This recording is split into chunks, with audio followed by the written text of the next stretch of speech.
안녕하세요. 지난 3월 19일에 더불어민주당 이재명 대표가 대만 해협 갖고 싸우든 말든 우리는 끼어들 일이 아니다. 상관할 필요 없다. 이런 말씀을 하셨잖아요. 그걸 보고 그러니까 한마디를 하고 싶다는 생각이 들었습니다. 유튜브를 만들 때는 가능한 한 정치 얘기를 좀 안 하고 싶다. 문화, 교양, 요딴 컨셉의 유튜브를 해보고 싶다. 이런 생각이었는데 대만 해협 문제가 언급이 되니까 제가 가만히 있기는 좀 애매하더라고요. 왜냐하면은 제가 칩워의 번역자이기 때문입니다. 제가 칩워를 번역한 사람으로서 이재명 대표의 그 발언은 굉장히 좀 문제가 있다. 심각한 문제가 있다는 생각이 들어서 거기서 이제 한 말씀을 드리려고 겸사겸사 책도 홍보를 할 겸 그렇게 해서 영상을 찍고 있습니다. 여러분들 중에 많은 분들이 이미 읽어보셨을 책이니까 내용을 다 일일이 요약해서 말씀드리기보다는 그 얘기부터 하는 게 좋을 것 같네요. 다들 이제 한국 주식에서는 뭔가 만족을 못 하셔서 미국 주식을 많이들 하시죠. 그리고 요새 미국 주식의 가장 큰 테마 하면은 AI 중에서도 엔비디아잖아요. 그러면 엔비디아가 뭐 하는 회사냐? 이것도 여러분들 굳이 설명할 필요 없이 다 잘 알고 계시죠. 근데 문제는 엔비디아라는 회사에는 반도체 그 자체를 만드는 생산 설비가 단 하나도 없다는 겁니다. 반도체라는 게 연금술이에요. 진짜 연금술이에요, 이거는. 모래에서, 그러니까 이제 우리가 실리콘이라고 하잖아요. 실리콘이 이제 여러분들이 잘 아시는 여러 가지 제품들에 다 들어가 있는 건데, 그것을 굉장히 순도가 높게 어떻게 해서 원료를 만듭니다. 그런 다음에 그거를 얇게 썰면 웨이퍼라는 게 되고, 그 웨이퍼를 가공해서 거기다가 회로를 새겨 넣어가지고 이제 그걸 또 잘라가지고 이제 패키징을 해가지고 만들어내는 게 반도체예요. 한마디로 모래를 인류가 가지고 있는 어떤 기술과 지식을 총동원해가지고 모래에서 계산하는 칩을 만들어내는 거죠. 이게 정말로 저 과장이 아니라 이건 연금술이라고 해도 무방하고, 옛날에 수많은 연금술사들이 만들고 싶어 했던 현자의 도를 사실 지금 우리는 이미 만들고 있습니다. 그게 바로 반도체죠. 그러다 보니까 반도체를 제조하는 과정 자체가 엄청나게 어렵고 복잡한 고도의 기술이 되어 있고, 그냥 기술만 있어서 되는 게 아니라 숙련된 인원들의 수많은 기술적, 경영적 노하우가 축적되어 있어야 반도체의 제작이 가능해집니다. 어떤 기업이 옛날엔 당연히 반도체를 설계도 하고 반도체도 만들었어요. 그랬는데 점점 반도체 제조 기술이 고도화되면서 그럴 수는 없다. 그 결론에 일찌감치 도달한 사람이 모리스 황이죠. TSMC를 만든 모리스 황입니다.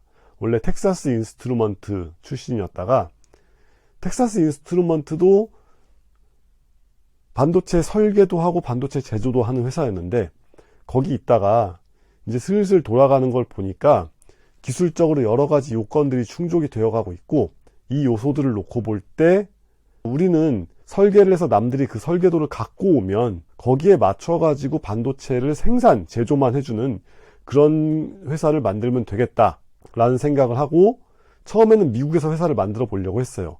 근데 그게 잘 안 됐고, 대만 정부가 그때 굉장히 머리가 잘 돌아가가지고 반도체 전문 팹리스 기업을 만들자, 이런 결론에 도달을 해서 국책기업을 만들어낸 게 TSMC입니다. 이름 자체가 타이완 세미컨덕터 매니팩처링 컴퍼니 이럴 거예요. 대만 반도체 제조 회사. 물론 세상에 파운드리 기업이 TSMC만 있는 건 아닙니다.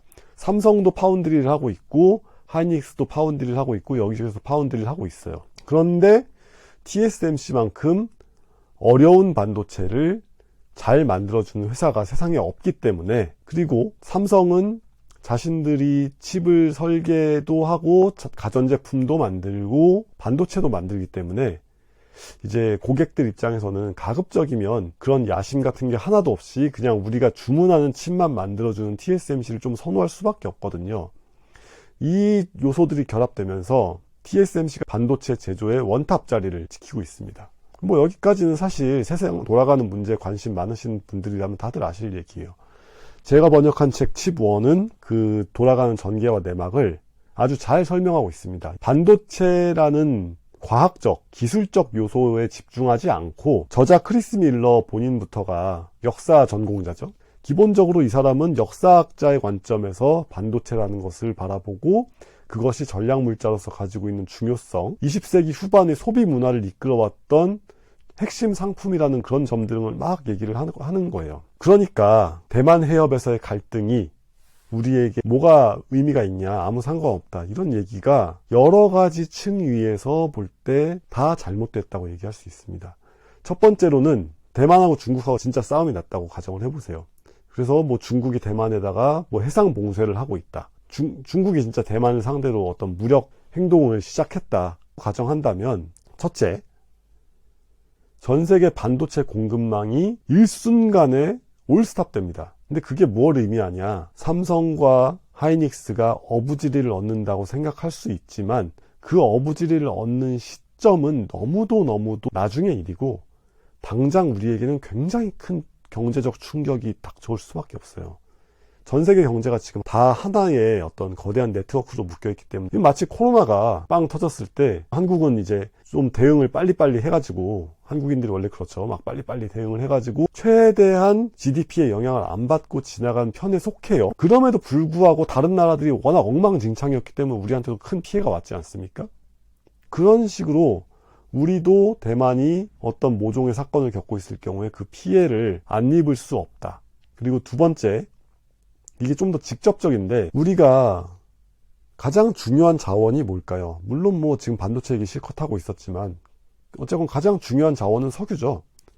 그리고 우리가 사용하는 석유 원유의 대부분은 중동에서 오기 때문에 배가 싱가포르 앞에 말라카 해협을 지나가지고 온단 말이에요. 그때 피할 수 없는 루트가 결국 남중국해입니다. 뭐 피하려면 피할 수 있는데 아주 멀리 돌면 피할 수 있겠죠. 하지만 통상적인 경로라는 게 있고, 만약에 중국이 이제 뭐 대만을 침공해가지고 미국과 어떤 종류의 해전이 벌어지고 있다, 내지는 서로 해상에서 팽팽한 대치를 하고 있기 때문에 거기에 상선들이 지나가지 못하게 된다 라고 한다면, 우리는 굉장히 큰 에너지 쇼크, 원자재 쇼크, 여러 가지 쇼크를 겪게 됩니다. 이게 상상이 잘 안 가실 수 있으니까 단적인 예를 들어볼게요. 요소수 대란, 작년이었나? 재작년이었나? 트럭과 디젤 차량에 들어가는 요소수가 떨어졌다는 이유만으로 굉장히 큰 난리가 났었잖아요.